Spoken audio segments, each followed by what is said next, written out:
क्योंकि एक बार को आप सोचिए, आखिर उस बच्चे की गलती क्या होती है जो एक गरीब घर में पैदा होता है और उसको बेहतर शिक्षा से वंचित होना पड़ता है। शिक्षा के सामने एक पैसे की दीवार खड़ी है, जो जितनी ऊंची दीवार लांघ सकता है, जो जितना अधिक पैसा शिक्षा पे खर्च कर सकता है, वो उतनी बेहतर शिक्षा पा सकता है। लेकिन अगर एक देश एक है, लोकतांत्रिक देश है, तो शिक्षा भी सबको एक समान रूप से तो मिलनी ही चाहिए। आज परिस्थिति ये है कि एक तरफ तो प्राइवेट स्कूल हैं जो लूट के अड्डे बने हुए हैं, वहां पे आप एडमिशन कराने जाएंगे तो सिर्फ एडमिशन के नाम पे ही आपको 10,000 20,000 रुपए देना होगा। और कमीशन खोरी का ऐसा धंधा है कि कॉपी, किताब, टाई, बेल्ट, ड्रेस, जूता कहाँ से खरीदना है ये आप नहीं तय करेंगे वो प्राइवेट स्कूल वाले।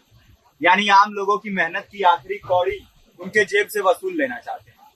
और दूसरी तरफ सरकारी स्कूलों में न तो पर्याप्त टीचर हैं, न पर्याप्त बिल्डिंगें हैं। 2019 का ही ये पुराना आंकड़ा है कि हर 100 में से 52 स्कूलों में या तो एक टीचर है या 2 टीचर है, और उन्हीं टीचरों के ऊपर जिम्मेदारी थोप दी जाती है कि जनगणना करो, मतगणना करो, पशुगणना करो, तमाम काम करवाए जाते हैं। और 19 के बाद से तब से कितने टीचर रिटायर हुए होंगे, और 18 के बाद से कोई टीचर की वैकेंसी भी नहीं है। आप खुद भी सोच सकते हैं ये परिस्थिति और कितनी बिगड़ी हो।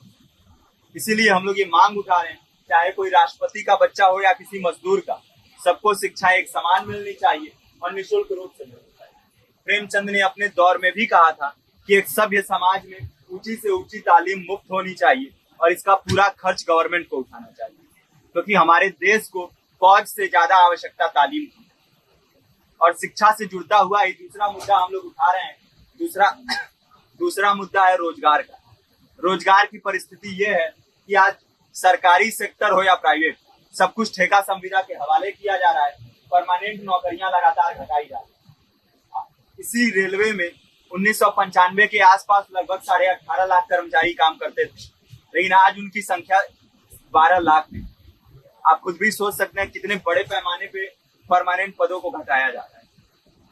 और आज आलम ये है, एक तरफ लाखों पद खाली पड़े हैं, फिर भी कोई वैकेंसी नहीं निकलती।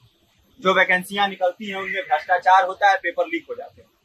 RO, UP police, BPSC, SSC, CGL, ऐसे तमाम पेपर लीक हो चुके हैं, आप लोग भी जानते ही। अभी नीट की धांधली में ये पता चला कि एक एक पेपर 30 लाख से 50-50 लाख रुपए में बेचा गया। हम और आप तो ये पैसा नहीं दे सकते। पूरी की पूरी कारस्तानी सरकार, प्रशासन, शिक्षा माफियाओं की होती है। और भुगतता कौन है?